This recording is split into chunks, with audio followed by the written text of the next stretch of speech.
Welcome to another edition of the nope, not the Ultimate Weigh-In Show, the MMA Lockcast. I'm your host, Manpreet, aka MMA Lock of the Night, and your boy on social media at MMALOTN. This week, we're going over UFC Vegas 54, headlined by a light heavyweight matchup between Alexander Rakic and former title holder Jan Blachowicz. We got a couple other interesting matchups sprinkled throughout the card, but similar to a couple prior fight nights that they've had over the last couple weeks. Yeah, I mean, it doesn't really get my heart pumping that much. I'm sure by Friday night, by Saturday morning, I'm gonna change my tune because it's always nice to have a day full of fights. But we got 11 fights. Starts at 7:30 p.m. Eastern. If it was a little bit earlier than that, I'd probably be psyched and jacked up to get going. But man, not a whole lot to be psyched about for this card, but fights are fights, bets are bets, and we'll see what's up. All right. So once again, we're going to be doing a live version of the Lawcast here. I'll take a couple questions in and out for each matchup. Please do remember, please keep the questions that you guys have for specifically for the matchup that I'm talking about, just so we can stay on topic of it as best as possible. But the one thing and the first thing that I usually like to do when we do these episodes is the betting recap of the last event. So let me quickly just pull up my Bet MMA tips here for my lock of the night stuff. And we are on a 3-event winning streak right now, which is always great, always fun. But we got to keep that momentum rolling on. So I'm not going to get my hopes up too high that I've finally gotten back into my groove. It's all about sustaining it now, staying in the green as much as possible. So last event, very, very good event on my end, especially how we started off the night, hit after hit. So let's start off with the first fight of the night, which was Journey Newson.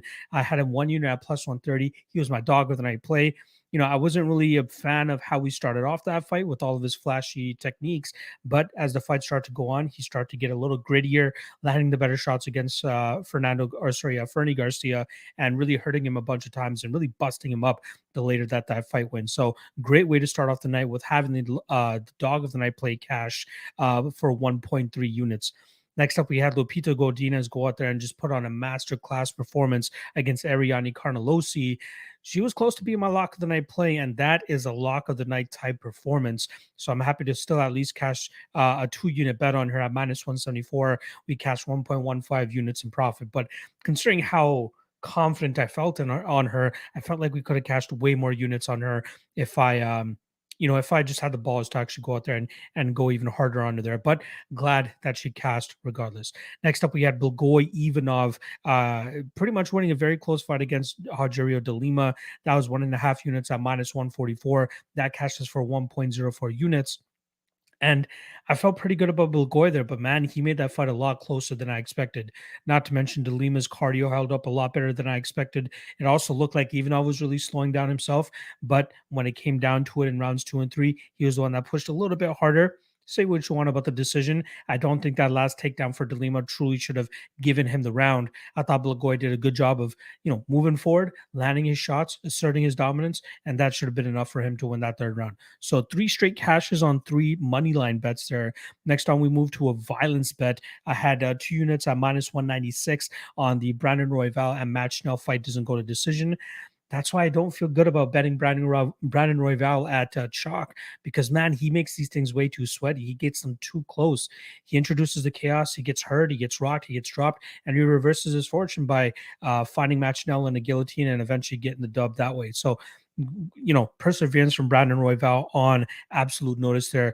Good win for him there to wrap up the neck and get the win. Good win for us as well on the fight doesn't go to decision for a profit of 1.02 units. Then we hit a couple L's here. First of which was the Oven St. Preux to win in round 1 year at plus 270. That guy blew nothing but smoke up my ass all week talking about how he wanted to go out there and give a much better performance in the second fight against Shogun than he did in the first fight. Now, remember, in the first fight, he knocked him out in 34 seconds. So it was already a tough task to go out there and top that type of performance. But I thought he still would have gone out there and probably gotten a first round knockout victory. No, he didn't. He went on to win a very close a very close split decision against Shogun Rua. You should not be going to a decision against Shogun Rua and having it that close at this stage of your career. But here we are. So that's -1 unit there. Next up, I had the under 4.5 in the Nami Yunus and Carlos Esparza fight, 1 unit +146. In hindsight, probably the worst bet I've ever made in my life, considering how that fight turned out to be. It just seemed like Nami Yunus was a little bit too scared to get involved in the grappling, because even when she did, she held her own pretty well, but she just didn't do anything else outside of that, which really didn't help my under 4.5 at all. And if I'm being honest, that was the quickest 25-minute fight I've ever sat through, strictly because I'm watching the clock hoping for some action, but nothing's happening. But it still felt like the time was just clicking off the clock very, very quick. But yeah, -1 unit there. And then lastly, we start the night with the dog of the night play that cashes, and then we end the night with the lock of the night play that cashes. 5 units at -164 on the under 2.5 from Charles Oliveira and Justin Gaethje. They produced fireworks right off the bat, just as I expected. Hence why that was the lock of the night play for me. So all in all, plus 5.56 units, 41% ROI. Very happy with my performance there. I believe that's what, 7, 8, about a 10 unit streak that I'm on right now over the last 3 events. But I still got to dig myself out of the hole that I'm in for 2022. I believe I'm still down about 8 units on the year, but trending in the right direction and hopefully able to, get back into the green in the year before we take that 1 week hiatus that the UFC is going to be taking on the May 28th weekend. That's actually a weekend before my wedding as well, or my wedding festivities at least. So it'll be nice to go into that back in the green. All right, so that is a wrap on the betting recap there. Let me just give a quick couple shout outs here. Obviously, first and foremost, to Coolbet. Coolbet is a great bookie based out of Toronto up here, and they do a very good job in terms of putting props out there, having good lines. Sometimes they lag on their lines, which is great for people that are a little bit late to betting certain things. Yeah, check out Coolbet. They also allow you to parlay props. They also have a lot of great analytical tools that you can use to help your betting as well. So make sure you guys check out Coolbet. Use promo code MMALOTN2, and they'll match your initial deposit up to $200. 100% they'll match it. So make sure you guys go check them out. Love what they're doing over there. And then secondly, shout out to my Patreon subscribers. The numbers have kind of dwindled slightly here, obviously because of the rough stretch I was on over the last couple months, but things are starting to turn around, seeing that it's starting to pick up once again. And there's an obvious correlation. As official bets continue to hit, that subscriber count will continue to rise. And the fact that I am on a 3-event winning streak and my plays are strictly behind the Patreon now, maybe that entices a couple people to hop on. And again, I don't want to strictly promote the Patreon as a see my picks there kind of thing. It's more so to support the content that I put out on a weekly basis for you guys, and not to mention just getting the best bets and props article as well, a great Discord community as well. We've kind of gone through another era, a different chapter in the Discord now, so I'm happy with the guys that we got in there. Again, $5 a month. I know I'm not the greatest and the highest unit guy out there, but I trust in my work. I trust in the time that I put into it, and $5 a month is a great way to show that extra initiative. And the least that I ask is just hit that like and subscribe below for YouTube. That's it. That's free. 2 clicks is free, and that's all I ask for you guys. But if you want to go that extra mile, make sure you guys check out the Patreon. And then lastly, I don't have a banner written up for this actually, but Thrive Fantasy is another new sponsor that I recently got. It's pretty much a player props draft daily fantasy type of site. So you pretty much pick 6 fighters. I believe it's 5 or 6 fighters that you pick, and then for each fighter there's a specific prop for it, right? Over under significant strikes, over under takedowns, and each of those props have a numerical value attached to them. You pick 6 of those, and it goes into like a DraftKings style pool, and whoever comes out with the most points outside after that wins, pretty much, right? So check out Thrive Fantasy. Use promo code LOCK, and they'll match your initial deposit, I believe, up to $100 as well. Very fun new website they just launched last week. So the best thing about those types of sites is that there's not much of a player pool. They still do guaranteed payouts, but there's not as many people that you're going up against. So if you sign up and start getting in all these pools right now, you don't have as many people that you're going up against. The odds of you winning just go up a little bit more because of that. If you do sign up, make sure you guys use promo code LOCK and let them know that I sent your ass over there, because they're going to blow up very, very shortly here. All right. Let us just quickly look at a couple of the comments that we have here. Lou Betcha in the chat. Appreciate you stopping by. BP always one of my early predictions, but that ain't what I'm here for. We're talking about UFC Vegas 54. You should know that by now, BP. Rod Torque saying, what up? Appreciate you stopping by. Lou Betcha in the chat. Jaden in the chat. Adam Rush in the chat. My guy, Vulcan Ardich. Maybe React Instagram DM by official Vulcan. Okay. I will check out my Instagram. Let's make some money. Yes, sir. Lou Betcha saying 76ers. Again, I got the uniform on right now. It's my favorite logo out there, and obviously reminds me of my favorite player of all time, Allen Iverson. So I gotta show them some love. Hopefully they're able to go out there and get a couple more wins because even though they beat the Raptors, my hometown Raptors, I am still cheering for them because Joel Embiid is an absolute beast. It will be great to see him get a strap. Lou Betcha saying Blagoy was dominant, probably fight of the year. Probably not fight of the year, but yeah, he should have won that fight. MMA experts in the chat, appreciate my guys stopping by here. Robot Chicken Wing saying OSP split decision is kind of rough. Yeah, not a good look. He's also saying, I hope you get back to the green so you and Miss Luck live it up. Oh, for sure. Again, I'm chilling right now. Official record could be better, but everything else is great. African saying Michael Johnson surely can fuck this one up. We'll see. Lou Betcha saying we would welcome to Philly, sir. You to Philly. I have been to Philly at least once. Way back in the day at UFC 133. I went to go watch that event live there. I believe it was Rashad Evans versus Tito Ortiz, the infamous Dennis what was the name? Dennis Hallman, I think is. I might be off on the name. The guy that wore the Speedos that fought Brian Ebersol, and Ebersol beat him real quick and got a bonus because Dana didn't want those Speedos on the screen as long. Yoshihiro Akiyama against Vitor Belfort. A lot of great fights on the card. Very, very fun. All right, let's get into the gist of the show. Let's start breaking these fights down because that's what you guys are here for. First and foremost, in his last fight, Nick Maximov actually found himself in the co-main event of a fight night. Now here he is as the curtain jerker of the prelims. He's coming in at minus 375. He's going up against Andre Petroski, who's coming in at plus 310. Intriguing fight here. Obviously, two heavy grapplers, guys that like to go out there, take their opponents to the ground, and just dominate them with their Brazilian jiu-jitsu. I think Andre Petroski is a little bit more strength-based. Like he really tries to overpower his opponents on the ground and get head and arm chokes and arm triangle chokes, all those types of things. Whereas Maximov seems a little bit more of the finesse type compared to Petroski, right? He can get a couple reversals. He's pretty good in terms of riding his opponents, going from position to position, staying one step ahead of his opponents pretty much at all times. The knock on Petroski has always been that he's a round one or bust fighter, but in back-to-back fights now, he's gone out there and finished his opponents in the third round. So that's definitely got to count for something. But you still do see like he does slow down. Just luckily enough for him, he's going up against abysmal competition so that he's able to go out there and get the third round victory.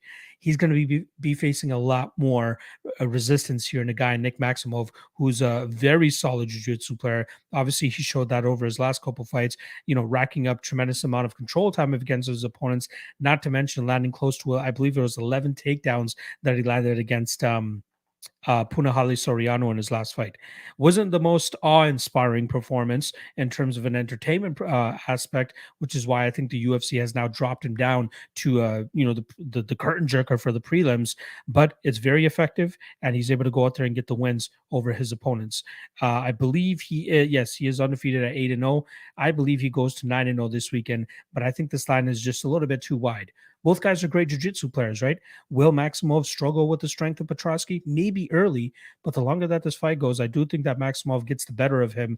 I don't think he finishes him, but I do think he grinds him out over at least the last 10 minutes of this fight and takes home a decision victory.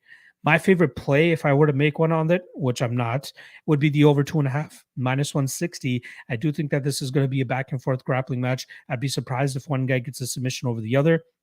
If there is, I think it'll be Maximov late, but at least at that point, it should hit the over 2.5. I don't mind Maximov decision plus 120 either, but I think this is just going to be a back and forth grappling match. If you're loading up on Maximov in parlays, I'd hedge out a little bit because I think Petroski is going to perform much better than that plus 310 indicates, and it's going to be a very close fight. But I still will go with the favorite here. I'm going to take Nick Maximov to win this fight via decision. All right, next up we got Carlos Actually, you know what? Let me just quickly see if we have any comments regarding this matchup. Hafkin's saying, I hate the price for Maximov, but I think he should pretty clearly win. Don't rate Petroski at all. Yeah, exactly.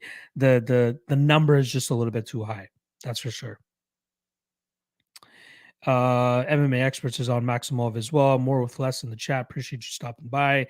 Raw Torque saying, hopefully Andre will have a good first round. Nick's line should drop and I'll pick it up. Exactly. That's one of the things that I put in my my live betting portion of my best bets and props article on the Patreon is, if you want to bet this live, you know, Petroski's first round will likely be his best round.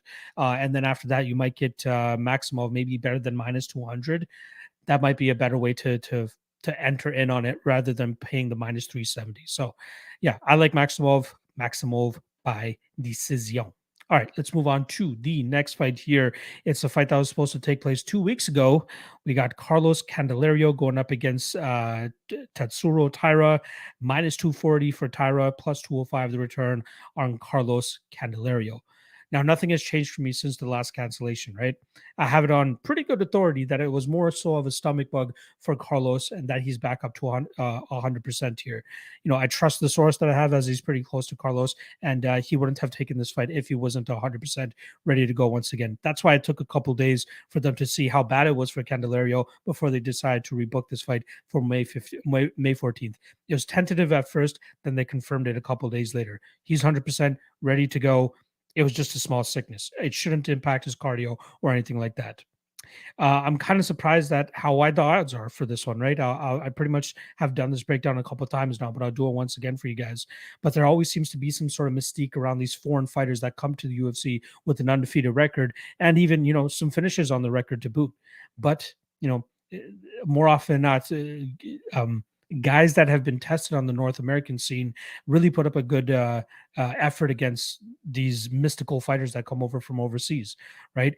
After running the tape, there isn't really anything special about Taira. His back takes are good, his jiu-jitsu is good, but you really got to question the level of competition he's going up against. Candelario, he's fought legit black belts and they've yet to submit him. He does a good job with the submission defense and he does a good job scrambling, finding himself on top and landing good ground and pound on top, either finishing his opponents or grinding them out to a 15-minute decision victory. I thought he performed pretty well on the Contender Series. I thought he deserved to get the contract the first time around. Although he lost his second fight on the Contender Series, the UFC saw something good in him and gave him the contract, hence why he's in the UFC right now.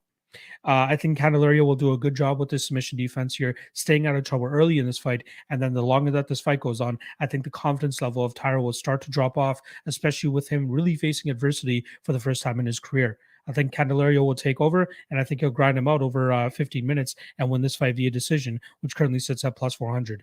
The reason I'm not really going all in on the decision prop here is strictly because we got to see what Taira has when he does face adversity.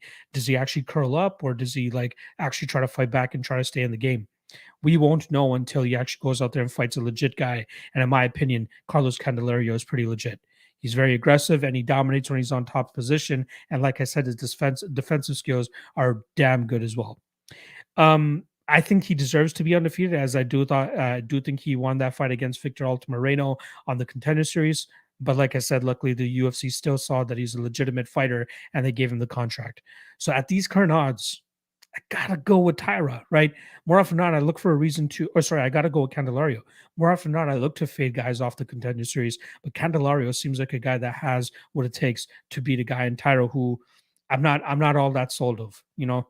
Building the record that he has in the Japanese scene the way he has against the opponent he has, I'm not sold. Plus 200, give me Carlos Candelario, and more than likely he's going to be my dog of the night play here. Raw Torque saying dog or pass in my opinion. I agree. I absolutely agree on that. All right, let's move on to the next fight here. I just want to confirm it is the correct one. Yes, we got a strawweight matchup between Verna Jandiroba and the 10th appearance, the 20th UFC appearance now for Angela Hill. Minus 180 on Verna Jandiroba, plus 155 on Angela Hill. Now, Angela Hill in her last 6 fights have given up at least one takedown in 5 of those fights. And, usually doesn't fare the best against opponents that are much better on the ground than she is. Verna Jandiroba probably has maybe the second best or third best jiu-jitsu game, pure jiu-jitsu game in this division. And I think she'll showcase that this weekend. Minus 180 might seem a little bit chalky, especially against an Angela Hill, who had a great performance against Amanda Lemos in her last fight. But Lemos is a much different opponent than what we're going to be getting here with Verna. Verna does a good job in terms of closing the distance, dragging fights to the ground, and asserting her dominant jiu-jitsu game.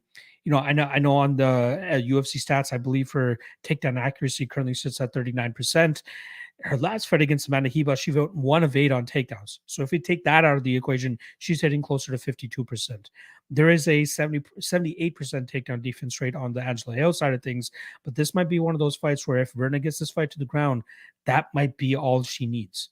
Now, I was talking to my guy Clint earlier today, and he had pointed me to a prop that's out there, is the decision only prop. Apparently, Angela Hill sits at plus 105 on a decision only prop, which I don't think is that bad, right? Because if I think that if Jandiroba gets this fight to the ground, more than likely she's going to lock up a submission, especially if she gets, takedowns in the first and second rounds and gets close to 6 to 8 minutes of control time. She should be able to pull off a submission. But if this fight stays on the feet, the output and the movement and the striking of Angela Hill will likely get the better of Verna, because Verna's striking game is really all not that great, which is why I'm not going. I'm not really rushing to the betting window to bet Jandiroba here, because the vast majority of her success depends on her getting this fight to the ground. I do think she will. I do think she'll wrap up a submission. What's her submission prop at right now? Let me just quickly pull that up. Plus 275. Not bad. Not bad. I do favor her here, right? Like, I put Jandiroba roughly between 65 and 70% in this fight. Yeah, I'm just not impressed with Angela Hill's ground game. And with this being one of the best jiu-jitsu players that she's faced in a couple fights now, I think she's very much going to struggle with dealing with that top pressure from Verna Jandiroba here. So give me Verna, and Verna by sub. Rod Torg saying the only guy from Japan I like was Sexyama. If I'm not mistaken, he's also Korean. So he's like Korean Japanese. So he wasn't even full Japanese. Hatsu Hioki was the shit back in the day as well. He was a really good Japanese fighter. Never really came to fruition inside the UFC, but picked up a couple good wins. TJ Mizzy in the chat. Appreciate you stopping by, my friend. All right, let's keep this train moving along.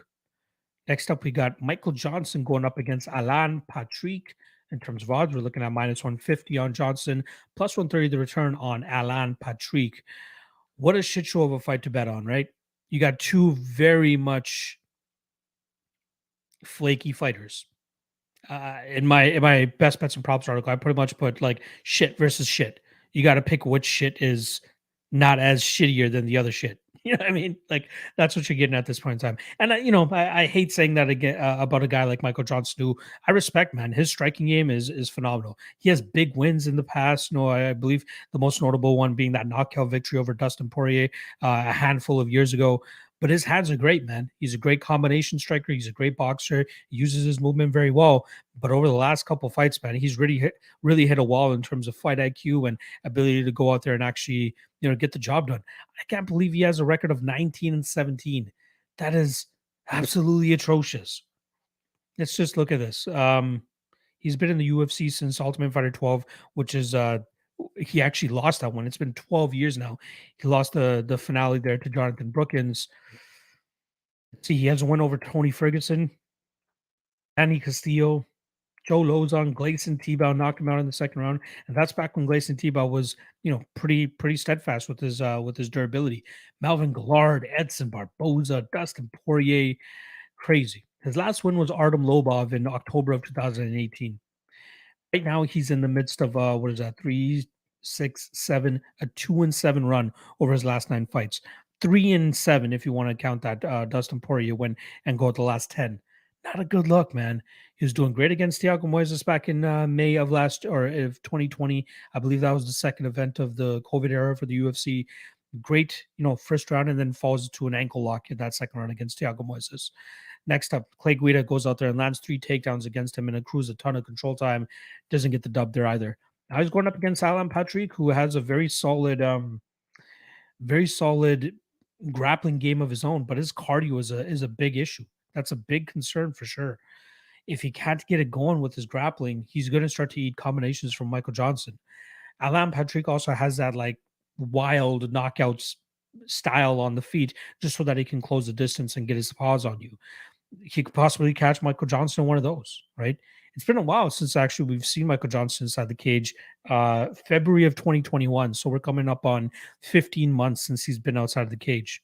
He was scheduled to fight Patrick last week. That obviously gets rescheduled to this week. But yeah, I lean on Johnson ever so slightly. I think he should be around 55% here. The over 2.5 is intriguing to me at minus 160, as I can see Johnson just touching him up and not really getting a finish or anything. And then he's trying not to overextend to not get taken down by a guy like Alan Patrick, who, again, once he starts his top position, very, very difficult to deal with, but his cardio is just not good.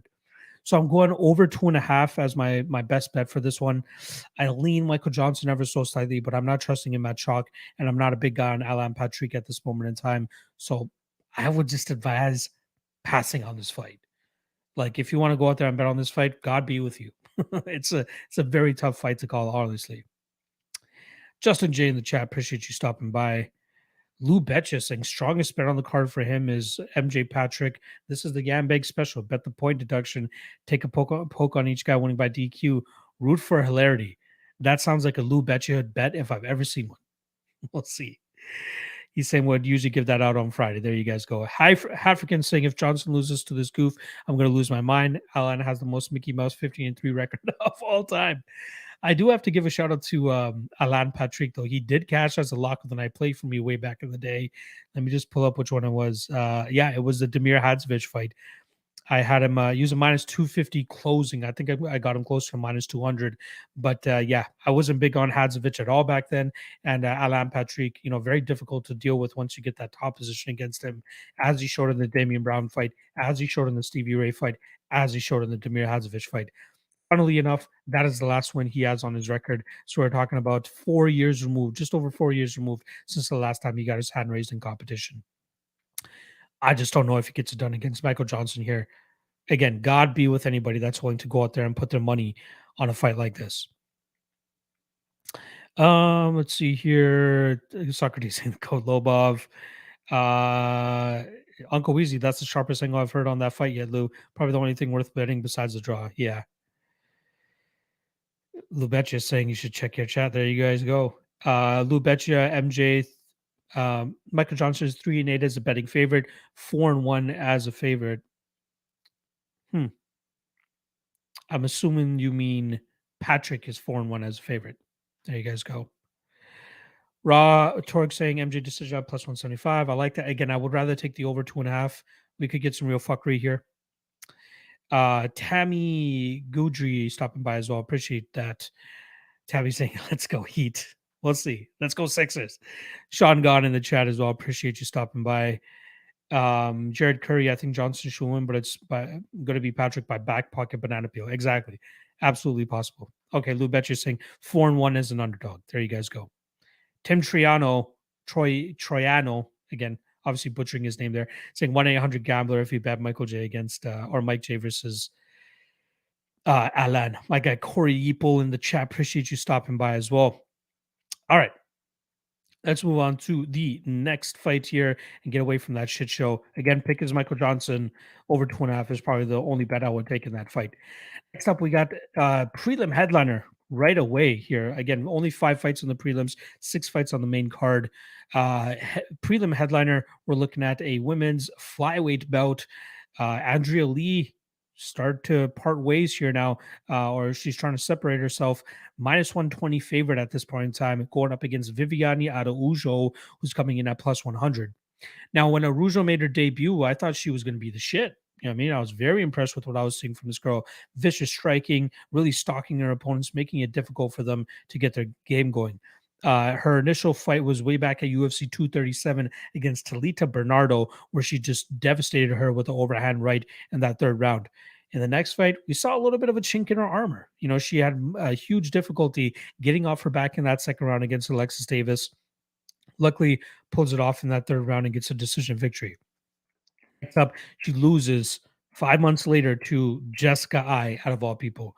And if you look at the statistics for that fight, she gets outstruck because Jessica I does a damn good job of pretty much responding anytime Viviane Araujo throw a strike, and then Jessica I would follow up with a combination. Excuse me. 98 to 56 significant strike advantage there for Jessica I. She did a very good job in terms of working Viviane Araujo in that fight. After that, Araujo goes out there and gets wins over Montana De La Rosa and Roxanne Modafari. She's able to beat that level of fighter. Then she goes up against Chookagian, who outstrikes her by, 37 strikes, 38 strikes, significant strikes. Close second round where Araujo is able to get that top control. She gets 2 minutes of control time. But as soon as Katlyn finds her way back to her feet, she just touches her up once again, absolutely outstriking her in that round, if I'm not mistaken. Yeah, 58. Sorry. So actually, total strikes, Viviane Araujo outstrikes her in that second round, 58 to 37. A lot of that being pitter patter from on top. But in terms of significant strikes, 35 to 22 in favor of Katlyn Chookagian. And you see why once you watch the round, right? She gets back to her feet and just gets right back to her work with her distance striking, her jab, her 1-2 down the middle, just absolutely touches up Araujo. Now we're getting a girl in Andrea Lee who can, maybe not give an exact Katlyn Chookagian type of fight, but can go out there and put on volume on her opponents. She outstruck Calvillo in her last fight, 84 to 47. She outstruck and then she finished her Calvillo's corner, threw in the towel at the ending of that second round. I'm sure she probably would have got up to like 110, 120 strikes if that third round had happened. She defeats Antonina Shevchenko in round 2, but still lands 45 significant strikes there. She gets grounded a couple times by Roxanne Modafari and struggles to get back to her feet, but still outlands her 97 to 60, albeit in a loss. I thought she won the fight against Lauren Murphy, where she outstruck her 104 to 80 in that fight. She loses a split decision there. She gets outstruck by Joanne Wood, but that's just Joanne Wood's game. She obviously loses that fight. But yeah, go back to the Ashley Evans Smith fight, the Montana De La Rosa fight, even the Veronica Macedo fight. When she goes 15 minutes, she significantly outstrikes her opponents. I'm expecting her to do the same thing here against Araujo. My slight concern as to why I'm not going to actually end up betting Andrea Lee here is if Viviane Araujo goes out there and actually tries to get this fight to the ground and hold Andrea Lee down. She could potentially do that because we've seen that that issue from Lee in the past where she doesn't do a good job in terms of getting back to her feet. She struggles in that aspect, and Araujo has, in my opinion, enough strength to hold her down. But if Lee finds her way back to her feet and starts putting the output on Viviane again, it starts swinging back in Andrea Lee's favor. So I do lean Andrea Lee here. I do think she gets the decision victory here. The over 2.5 is currently sitting at minus 300, even though Lee has a couple finishes on her record over the last couple fights. But Andrea Lee via decision plus 135. I like that. Again, very close fight. I lean Lee. I think she's going to put up more numbers there, and I think she gets her hand raised. All right, let's see if anybody has anything to say about this fight. Lou Bet just saying Araujo needs the first 2 rounds or she's toast. Don't trust her cardio in the third. Absolutely agree. Absolutely agree on that. All right, let's keep this moving along. Next up, we are getting to the main card. Good way for me to remind the night owls with us right now. Shout out to everybody watching this on pretty much a midnight on Wednesday midnight. 50 of you guys currently with us. Make sure you guys hit that like, hit that subscribe if you haven't already. Yeah, that's really all I want to plug. Shout out to the people listening to this on the replay and even the audio versions as well. Truly appreciate your support. If you're listening on Apple Podcasts, make sure you guys rate the podcast however you want to rate it. I'm not going to tell you to give me 5 stars if you don't think it deserves 5 stars. Just rate it. You know what I mean? Let other people know what you think about the podcast. And if you are a longtime listener and continuous listener, I'm hoping there's a 5-star behind that because you continuously coming back and listen to the show. Appreciate you guys. All right, let us get to the first fight on the main card. Again, it's I believe it's a 10 p.m. Eastern start time for the main card, 7:30 p.m. Eastern start time on the prelims. So first fight on the main card, Dana White Contender Series standout Jake Hadley making his UFC debut, going up against Alain Nascimento, who had a pretty solid showing against Tagir Ulanbekov in his UFC debut. Although he didn't get his hand raised there, he made it look a lot closer than the odds suggested that night. And same thing could happen here. I expect this to be a grapple-heavy fight, as Jake Hadley, a large amount of his victories and success comes from taking his opponents to the ground and controlling them from the back position, the mount, finding the rear naked choke, finding arm triangle, whatever it may be. He's looked damn good doing that. And then on the flip side with Taira Nascimento, decent striking game, nothing special, but he's a legit Brazilian Jiu-Jitsu black belt as well. And we saw that in the fight against Tagiro Limbekov, where he can pull off reversals and we can stay offensive off of his back, really making it difficult for his opponent to stay on top. I wanted to take a shot on Nascimento here, but I think Hadley's going to be the much stronger fighter here. I think he's a slightly better striker as he asserts his aggressiveness a lot better than what Nascimento does. But I just don't know how comfortable Hadley's going to be trying to control Nascimento on the ground. I like the fight goes to decision around -125, -150, as normally Hadley goes out there and finds the finish, but this is going to be the toughest jiu-jitsu opponent he's gone up against. And I think that's going to cause him some trouble in terms of finding a finish. Again, don't count out Nascimento either, man. I could see him hitting a reversal. I could see him, finding submission attempts off of his back. I could see him making it difficult for Hadley to settle on top. But I think it is ultimately going to be the strength of Hadley that overcomes that. Now, with me for Cage Warriors, it's not the best regional circuit to test your strength against, right? Before you get to the UFC, especially grappling, right? Not many, European guys are known for the grappling prowess, or a lot of Cage Warriors guys that come out there with the grappling prowess. Jack Shore and Brett Johns may be an exception to that, but like it's very rare that you see guys that are very proficient with the grappling. Jake Hadley's the anomaly there, but of course he's going to look amazing against these guys on the regional scene before he comes to the UFC and starts fighting legitimate competition. Now, it's given the benefit of the doubt, the win against Mitch Raposo on the Contender Series was great. He did miss weight that night, but with the amount of hype that he has on his name, there's no way the UFC was going to let him go, and there's no way that they're going to let him go to Bellator or something like that. Because if they have a special kid like Hadley on their hands, they could definitely get solid support, especially from the European crowd, which is something that they continue to build. Right? They got Tom Aspinall now. Maybe Jake Hadley is the next guy for them. We can obviously mention Arnold Allen as well, but that guy just does not stay active enough. -220 is a little bit too wide for me here. I have Hadley close to, what do I have him here down as? I have Hadley closer to like 60, 65%. He should be favored in this fight, but don't count out Nascimento, man. He can make this very, very close. He can make it very sweaty for you. I like the over 2.5, like I said, -175, or the fight goes to decision at -125, -150, with this being a back and forth grappling matchup. But I think Hadley will always end up being on top, being one step ahead, and we'll see Nascimento more so just play guard and be comfortable off of his back, thinking he'll hit reversals or thinking that he'll hit submissions off his back, but that will be his ultimate demise, whereas Hadley will get the top control, land good shots from on top, maybe even threaten with a couple of submissions of his own. But I think overall, Hadley is the better fighter here, and he should be able to get his hand raised. Tammy Goodry saying 5 stars all the way. Appreciate that. Appreciate that. Lou Betcher saying, Lock, did Raposo take that fight on like 2 days' notice? I believe it was on short notice. I don't know if it was 2 days, though. Let me just quickly pull that up here. Who was Hadley originally supposed to fight then? Clayton Rodriguez. That's what it was. Yeah, Clayton Rodriguez was actually supposed to take on Hadley, and then Raposo stepped in on short notice. Good catch there from my guy, Lou Betcha. But yeah, Mitch, again, he was the number one pick on his season of The Ultimate Fighter. Obviously, it didn't pan out for him. I believe he lost to Ludovic Sholinian.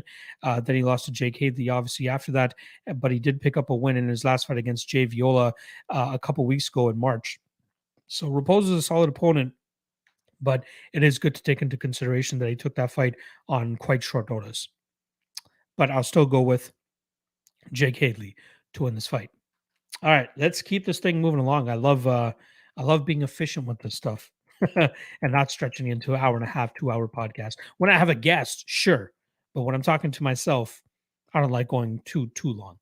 All right, let's move on to the next fight here. We got Frank the Crank Camacho going up against another Dana White Contender Series debutant, Manuel Torres. In terms of odds, we're looking at plus 110 for Frank Camacho, -130 the return on Manuel Torres. Now, there's always going to be those fights where we have a Dana White Contender Series opponent going up against a UFC veteran. and not just a UFC veteran, but maybe a slumping UFC veteran. Last week, we got Journey Newsom, who was obviously winless inside the UFC. He did have that win over Domingo Pilarte, which was ultimately turned over, overturned, and that's why he was pretty much winless. And then obviously the fight before his last one, he got knocked out by Randy Costa. That caused him to be the underdog to Fernie Garcia, who I was not really high on, especially after running the tape. That was an auto bet for me, especially for the UFC veteran to be an underdog there. Now we're getting the same situation here with Frank Camacho against a guy Manuel Torres, who he has a handful of finishes under his belt. He's streaking right now as well. He's 12-2 as a professional MMA fighter. 3-fight winning streak, all first round finishes. I believe for a total of 3.5 minutes total it took for him to win his last 3 fights. He does have 2 submission losses on his record, which date back to November of 2018, but he's losing to like heel hooks and knee bars. Sketchy. Frank Camacho is not this crazy submission artist either, right? He's more so known for his striking, his big knockout power. I want to quickly see if he even has a submission victory under his belt. He has a couple arm triangle victories, so maybe that's something that he can exploit here. But in terms of striking, like I still need to see more from Manuel to truly be sold on this guy. But even with him beating the guys that he's beating on the regional scene, big question marks for me. Big question marks. His last win was via strikes, but that was after an alleged eye poke where Colton Ungland was just like, "Oh, I got poked," and then he just gets absolutely starched by Manuel Torres. But Frank Camacho, man, ticking off more than enough time, in my opinion. The last time he fought was June 20th of 2020, which was the night that he got knocked out by Justin James. But more often than not, his durability is not that bad. Obviously he had tough losses in the UFC before that, and to against decent welterweight guys, right? Li Jing Liang, Drew Dober, Jeff Neal, Benil Dariush. Justin James is the only anomaly on his losses over the last couple fights, but I think he can come back and put together uh, a decent performance against the guy Manuel Torres, who needs to show us that he deserves to be a favorite here. Just the same thing I said about Fernie Garcia last week. There's always going to be those contender series guys that we got to fade with a legitimate UFC fighter, and that's what I think we're getting with Frank Camacho. Ultimately, the reason why I'm not pulling the trigger here on Camacho is, I missed the best line, right? I think people are getting closer to plus 130, plus 140 on Camacho earlier in the week. At plus 110, you're still getting underdog money, but I want it to be a little bit more than that because there are question marks that I have, right? What is his durability going to look like? Because that can obviously be an issue here. And what is this layoff going to do to him? We're talking about 2 solid years off now for Frank Camacho coming in against a hot hand in Manuel Torres. Frank Camacho is not the oldest guy either, right? He'll be 33 in about a week's time. Actually, on May 18th, he'll actually be 33. So he's still there, pretty much in his fighting prime, if you want to call it that. But yeah, I'm curious, man. As long as his durability holds up here, his combination game should work much better than what Manuel Torres brings to the table. And it seems like a lot of success for Torres is front loaded. So maybe even a live entry on Camacho here after Torres blows his wad, trying to finish Frank Camacho early here. Maybe we get a plus 150, plus 200 on Camacho going into round 2. So I'll lean Camacho here very slightly. I'll give him 55%. And I do think he should just automatically be the favorite in this spot. Yeah, I see my guy Sneakers the 219 saying Warriors getting mobbed on right now, which is surprising to me considering that John Morant's not playing, right? If I'm not mistaken, John Morant is actually out for the rest of the playoffs. And they're up by 40 right now. What is happening? What is happening? Who's scoring for the Grizzlies? 21 points from Jaren Jackson, 21 points from Tyus Jones, 21 points from Desmond Bain. Wow, absolutely crazy. But yeah, this is an MMA podcast. Let's get it going. All right. Let's continue on with the breakdowns here. Next up, we're going to go to Katlyn Chookagian going up against Amanda Ribas. In terms of odds, we're looking at minus 175 for Chookagian, plus 150 the return on Amanda Ribas. Now, let me just wet the whistle here real quick.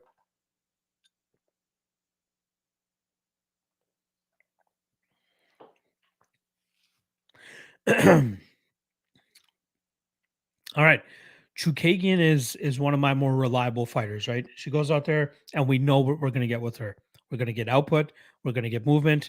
Her grappling is obviously improving. I believe she's only given up 4 out of 12 takedown attempts since she lost her fight to Valentina Shevchenko, because people believe that's the way to beat Chookagian now, is just take her to the ground, but it's not that easy. She's doing a good job in terms of squirming and getting back to her feet, as we saw in the Viviane Araujo fight, as we saw in the Jennifer Maia fight, as we saw in the Cynthia Calvillo fight. She does a good job in getting back to her feet. And then she just goes back to her bread and butter. Striking, striking, striking, using her length, using her range. And I think it's going to be very difficult for Amanda Ribas to deal with that. Ribas, on the other hand, she's coming off a victory over Verna Jandiroba last time around. You know, that's a fight where she's showing off her striking, right? She shows good takedown defense. Obviously, stuffing 7 of 8 takedown attempts from Vern Jandiroba in that fight. But when she goes out there and fights opponents where her opponents don't have much striking, as she did against Vern Jandiroba, as she did against Randa Marcos, and she did against Mackenzie Dern, yeah, her striking looks great because she looks good while doing it, right? It looks like she's doing everything right. But when she fights like legitimate strikers, we're going to see the differences, right? We saw it in the Marina Rodriguez fight. She doesn't look comfortable getting hit. She gets finished in the second round. Here against Katlyn Chookagian, there's a reason Katlyn Chookagian via KO is only at plus 500 right now.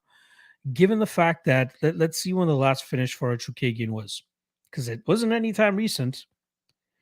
The last time Chookagian won a fight via finish was her last fight before coming to the UFC against Stephanie Bragairak.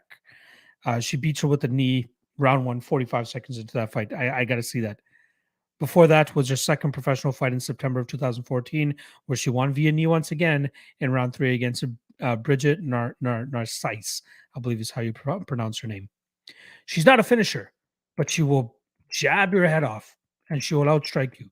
Now we're seeing her really start to sit down on her shots over the last couple of fights. I think it's that she wants to kind of make a statement to the UFC, saying that, I deserve to be on the roster, because I believe it was after her last fight that that there was some question marks whether the UFC would resign her, because it was the last fight on her contract. And there's a lot of talks that she wasn't going to resign because the UFC just wasn't a fan of her style. But maybe she wants to go out there and change that now. This is a great opponent for her to do that against an Amanda Ribas, who, again, her striking looks okay, but when she fights a girl like Chookagian, who's really going to put it on her there, especially with the numbers, Ribas is going to look flustered. She's going to go for desperation takedowns, and Chookagian will very much capitalize on top of that. So I like Chookagian a lot here. I'm not the most impressed with Ribas's takedown game, because if she had a better wrestling game, I wouldn't be so confident on Chookagian here. But again, I don't think it's as easy as people expect it to be, to just take down Chookagian and ground her and grind her out, how Valentina Shevchenko did. How can you compare the two, right? There's a reason that Cynthia Calvillo was such a big favorite against Chookagian that night. She was a minus 210, 220 favorite against Chookagian at UFC 255. And I took the no-brainer shot on Chookagian there, and it paid off. Stuffed the takedowns and just did exactly what Katlyn Chookagian does. A Viviane Araujo fight, she gets taken down, she scrambles, she doesn't settle really on her back. She tries to create scrambles. A lot of it is her just diving on the legs or leg locks and stuff, and that causes the scramble so that she can get back to her feet. She does that very well, and I think she can do that here against Ribas if she does find herself on the ground. I'm not big on Ribas. I've always thought she's a fraud, and I think that this is another fight where we're going to see that, as Chookagian pretty much just touches her up for the majority of 15 minutes here. So I'm going Chookagian. I already have a 3-unit bet on her at minus 170, I believe it is. I got to get that number correctly. I believe it's between minus 170 and minus 175. I put 3 units on her. I think she's a damn good spot here. She's my female Neil Magny, a fighter that I know I can go out there and pretty much rely on that they're going to go out there and do what I need them to do. There was a slight slip up on Neil Magny in his last fight against Max Griffin, got his shit together, still ended up getting the win. Those are veterans. Chookagian is a veteran, and she's going to put it on Ribas here. Maybe get the finish, but I'm okay just taking the minus 175 here. Jared Curry, spitting the truth, death taxes, Chookagian by decision. I agree. Lou Betcha saying Chookagian's KO prop is plus 400, plus 450, depending on where you're looking at. This is nuts. Yeah, because People know that Ribas does not like getting hit on the feet, and I think the bookmakers are privy to it, right? Even though Chookagian hasn't had a knockout victory in forever, not even in the UFC, they still expect her to go out there and just touch up Ribas and get her out of there. I think it's absolutely possible in this spot. Jared Curry saying Ribas moving up to 125, but she had a fight at 115 scheduled on March 26th. It was canceled, but I doubt she can properly move up division in 6 to 7 weeks while in camp. On goes the Chook train. That is another great look here, or another great angle as well, right? Ribas normally a strawweight. Let's see what the metric differences are going to be here between the two. Chook should be the taller here. Yeah. Oh my God. 6-inch height advantage for Chookagian, as well as a 2-inch reach advantage. Again, she utilizes her height so much better than her opponents. And a lot of Ribas's takedowns, I was searching far and wide in terms of how Ribas is going to get this to the ground if she's going to have success at all. And a lot of it is her countering her opponents who overextend on their strikes by dipping under, getting the body lock, and dragging them to the ground. I'd be surprised if she's going to be able to get that close to Chookagian over and over again. Give me Chook here. More with less saying would just bet Chook moneyline here. She starts sitting down on her punches against Maya. Ribas is small, moving up in weight, huge height discrepancy. Also, Rodriguez killed her, who hits hard but decisions. Yes. Chris Greaves saying Chookagian is the best tennis player in women's MMA. I absolutely agree. Socrates is saying so hot. I'm assuming he's talking about Ribas. More or less saying Ribas is also an ungainly striker. Her style is striker, anti-grappler. She can't beat pure strikers. Bang on. She looks good against non-strikers striking. That's where she's honeydicking a lot of people. That's where she's deceiving a lot of people. Stefan Milatovic saying Caitlin, Grant, and Rakic. Not bad. Jerry Curry, this spot almost feels too good. Like I can't quite believe Chook is only minus 175. That's what I said to myself when she fought Jennifer Maia last time around. I took that spot at a 5-unit lock of the night play. I'm taking this at 3 units because I do have another lock of the night, or I do have a lock of the night play on this card, which just so happens to be the next fight. So let's move on to the next fight here. We got Davy Grant coming in as a minus 300 favorite, plus 250 the return on Louis Smolka. I love violence in this bet. Absolutely love violence in this bet. 34 out of the combined 44 fights between these guys have finished inside the distance. That is a 77% hit rate of the fights not going to a decision, which means, if we're using implied odds and all that stuff, it should be closer to minus 335. But I pulled the trigger on this under 2.5 at minus 164. 4 units, minus 164. There's my lock of the night play. One of these guys is getting a finish one way or another.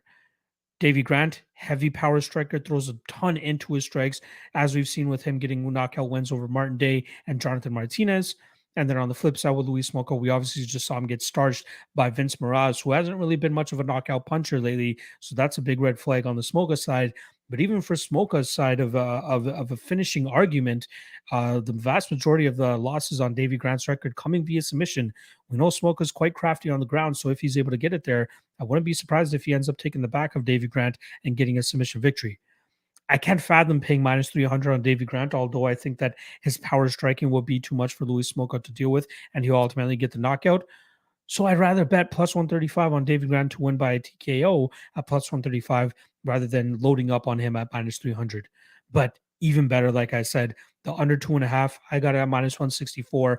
I'm seeing minus 160 and minus 155 at certain places. That's the way to go. Violence here, no doubt about it, in my opinion. I went 4 units because after all, these are smaller guys. I'm not sure what's keeping me away from making it a full 5-unit play. Maybe if I get a better line come fight time, I might add that extra unit. But I feel great at 4 units at minus 164. Violence. Both guys are nothing but violence all the time. Louis Smolka with his forward pressure all the time. That will likely get him KO'd in the spot. If anything, it could also start a grappling sequence where he might be able to find the submission victory. Smolka by sub is plus 650, which I don't think is that bad. And then on the flip side for Grant KO plus 135, those are two of the most likely outcomes in this fight. Under 2.5, that is my lock of the night play there. African saying Davy Grant inside the distance at plus 100 is extremely appetizing, and Bodog has Smolka submission at plus 650, which is a bit fucking bananas line.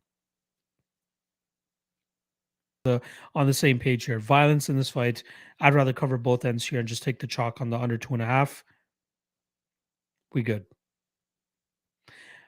More with less saying Smolka rhymes with polka. I love it. All right. Let us move on to the co-main event here. It's light heavyweight main event and co-main event that we got up. First of which, Ryan Spann versus Iwan Cutelaba. We got minus 220 on Cutelaba and plus 185 on Ryan Spann. Good old best fight odds still calling Iwan Cutelaba Iwan Curalaba. We'll see how that affects him going into the cage. Now, Cutelaba recently aligned himself with Extreme Couture, and we saw that discipline instilled in him by Eric Nixick in his last fight against Devin Clark. Did a good job of landing takedowns. And then when he was on top position, he wasn't really going balls to the wall and draining his gas tank, trying to get him out of there. He did a good job in terms of asserting his position first, raining down big shots, winning those rounds, and then, winning the first two rounds by just dominating him. And he started to slip up in the, the last bit of that third round, but he was still good enough to go out there and survive and win that fight via decision. The fight before that, we obviously saw him go balls to the wall against Dustin Jacoby and pay for it later in that fight, as he just didn't have the gas tank to go out there and deal with the striking advantage that Dustin Jacoby had that night. But if we're starting to see a more disciplined version of Cutelaba, that's a scary man. Solid wrestling. He has a great Greco-Roman wrestling background, if I'm not mistaken. Big power in his hands and a great coach like Eric Nixick in his corner. You got to believe that there's some big things coming for Cutelaba, hence why he's a minus 220 favorite in this spot.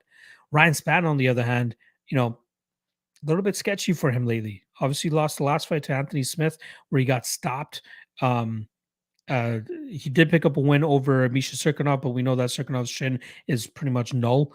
Johnny Walker, he gets finished by Johnny Walker there. And then he goes to a split decision with Sam Alvey at the first fight back for the UFC since the COVID era. Not a good look.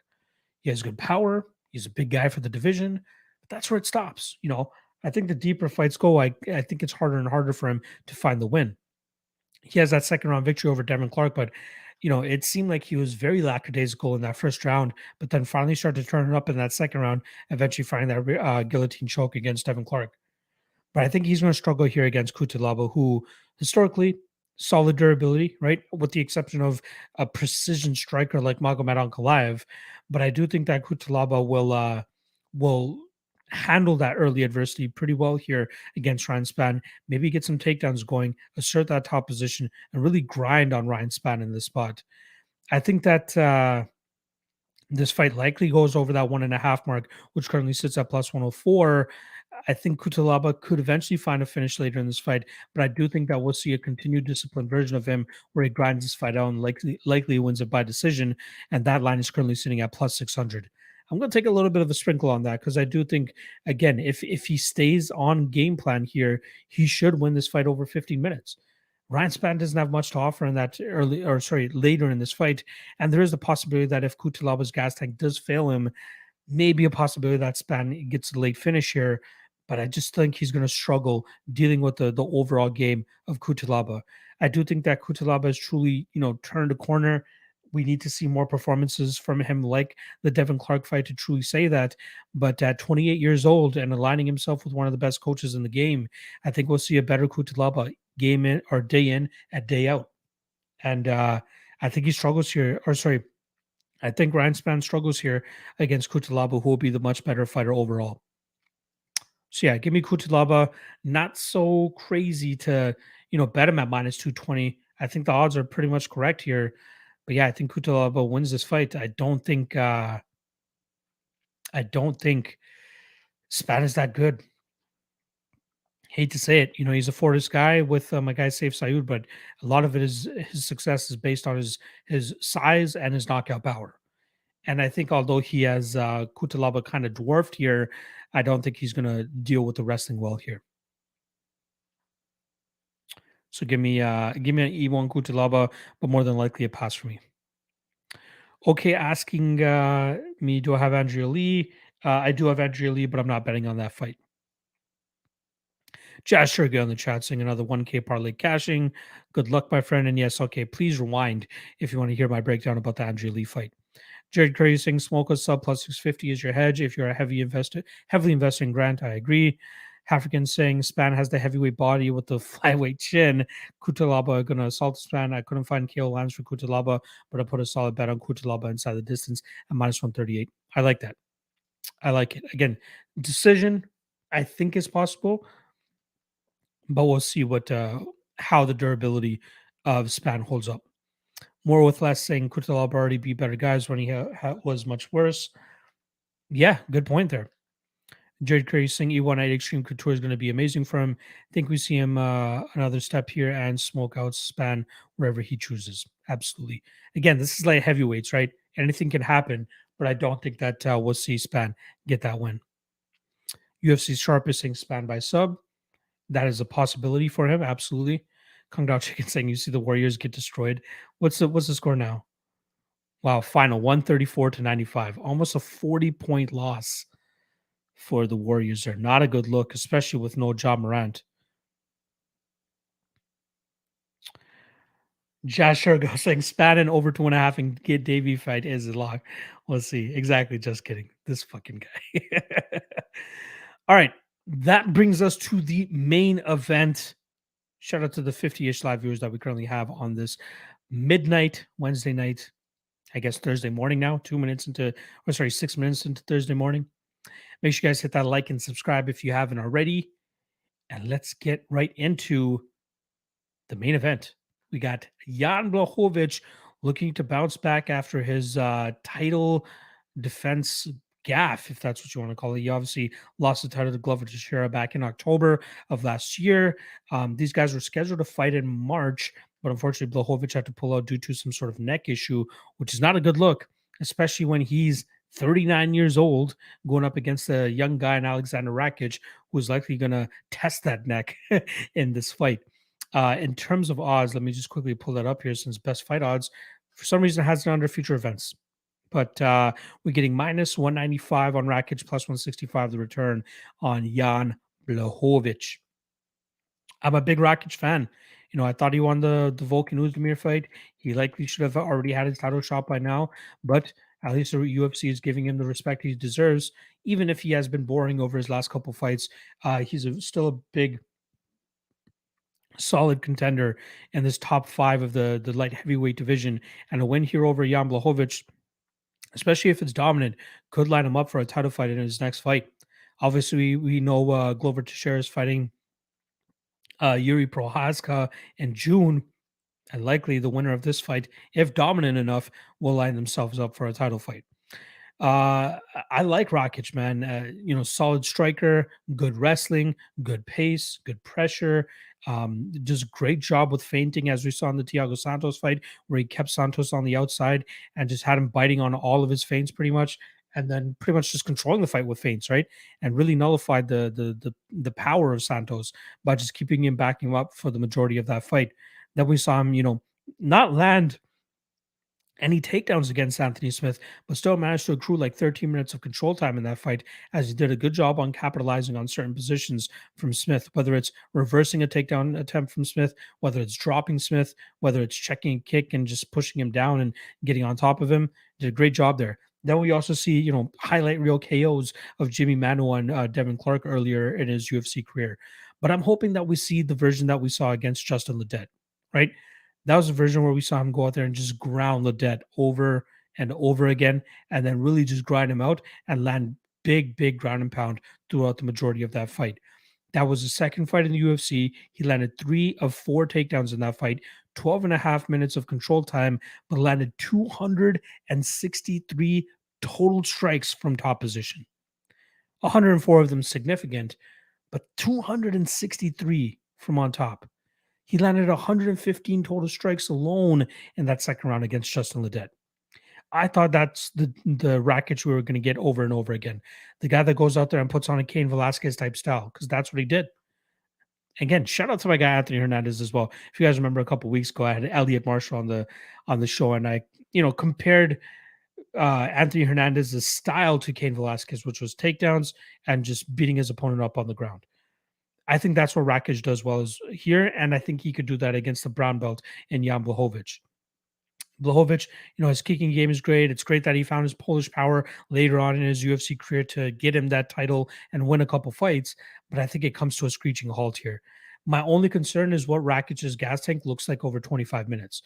Because if he goes out there and tries to grapple heavily here, what if he does start to tax a little bit later in this fight and we do get some Polish power that ignites in the rounds 4, round 5 because Rakic is starting to slow down? That's my main concern. But I want to see him go out there and put on a solid performance over 25 minutes. And I think that's something he can do. I do think that Blachowicz is, his time has come, man. It's going to be tough to beat a guy that's like 11 years younger than you, way stronger than you, and probably better than you all around. You're only going to be able to, lean on that Polish power for so long. Sure, the body kicks that he used against Dominic Reyes, which eventually set up his knockout, could work for him here. But Rakic is the much better kicker, man. To the body, to the legs, the calf kick, all that shit. Rakic is really deadly in those spots. Now, the main thing here is don't let your emotions of how he fights disturb the betting line here. Because I think it's accurate. I think it could even be more so in favor of Rakic. I got Rakic closer to 70% in this fight. It's really just Polish power that will likely beat him in the spot, and I don't think that's going to happen. I think we see Rakic ground him when he needs to. I think we see him control him on the feet with his feints and keeping him backing up for the majority of this fight. Some power kicking, power strikes. I like Rakic a decent amount here. I haven't made a bet on him. I might. I don't mind eating the chalk here, but yeah, I like it. Give me Rakic. Let's say a Rakic decision, plus 175. All right, let's see what the chat is here. And then I'm going to sign off. More with less saying Blachowicz fights are some of the hardest bets. Yep. Sometimes he shows up a lot more than people are expecting him.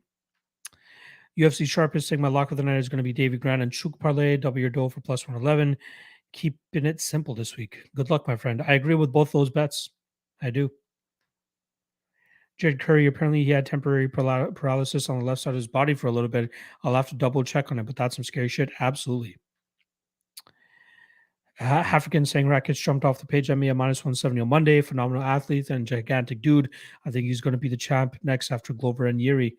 Possibly. I would love to see Rakic versus Ankalaev. That'll be amazing. Josh Rigo saying time to cash Glover's sub as a dog once again. Keep disrespecting my cha-cha. I love it. More with less saying think Jan is more than happy to fight at range, especially after the Glover fight. Think Rakic has the better weapons at range. I agree.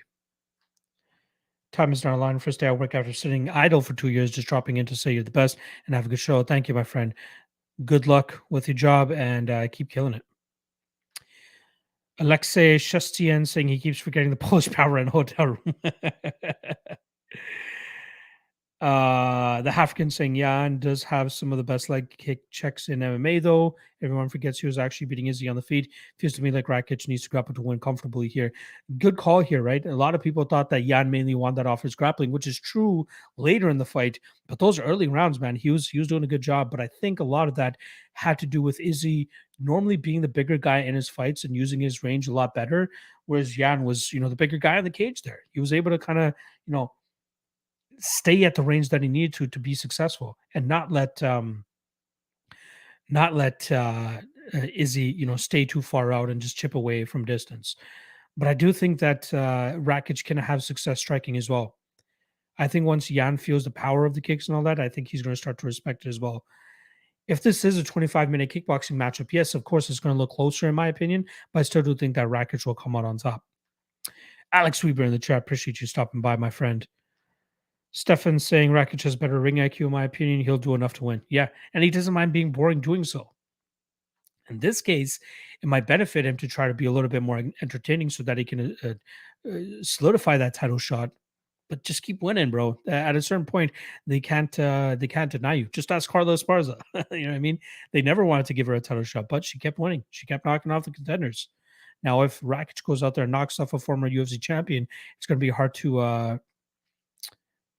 reject him here. Alex Ribas saying, what's with the 76ers say? So again, 76ers, this logo is probably one of my favorite logos in all of the NBA, and it also represents my favorite player of all time, Allen Iverson. So love the 76ers, cheering for them as well because I'm a Joel Embiid fan. Stefan's saying Rakic almost stopped Anthony Smith with leg kicks. Yeah. It will be interesting to see if he goes back to the well here with that. He's very good at managing his range, man. Rakic is a very solid fighter. All right, so I'm going to go Rakic via decision. More or less also asserting here last thing. My big concern is that Yan does really well against pure strikers. Izzy and Reyes. I agree to a certain extent. I think Reyes was being a little bit too overrated because considering how close of a fight he had with John Jones. And then Izzy, I do think a lot of that had to do with moving up in weight. All right. So just to recap here, just my picks right off the cuff here for you guys. Again, rewind, listen to the whole podcast to hear my reasoning for every pick. But I'm going to go Nick Maximov. I'm going to go Carlos Candelario, who will likely be my dog of the night play. I'm going to go Verna Jandiroba, Michael Johnson, Andrea Lee, Jake Hadley, Frank Camacho, Katlyn Chookagian, Davy Grant, but I love the under 2.5 there. Iwan Cutelaba, and then Alexander Rakic. Again, official plays won't be posted to the public, only behind the Patreon wall this week, since I am on a 3-event winning streak. Once I hit that losing event, I will go back to free picks for everybody. All right. Appreciate the love. Appreciate the support as always. Hit that like and subscribe on the way out. Hit the Patreon if you want to show a little extra support. $5 a month is pennies for most people. Love you guys. Good luck. And do want to say this one last time. Jared Curry saying somewhere out there, someone is texting the group chat how Michael Johnson is a lock this week. Won't be my chat. Won't be my Discord. All right. That's a wrap on the breakdowns. Appreciate you guys as always. And I'll see you guys tomorrow, Thursday. Technically today, Thursday, 3 p.m. Eastern. Me and Cody going live for propping you up. Friday, Ultimate Weigh-In Show should have a special guest for that one. And then obviously Saturday, Fight Day Live Chat, 1 p.m. Eastern. You guys know what it is. All right, good luck on your bets. I'll see you guys tomorrow for propping you up. Peace out.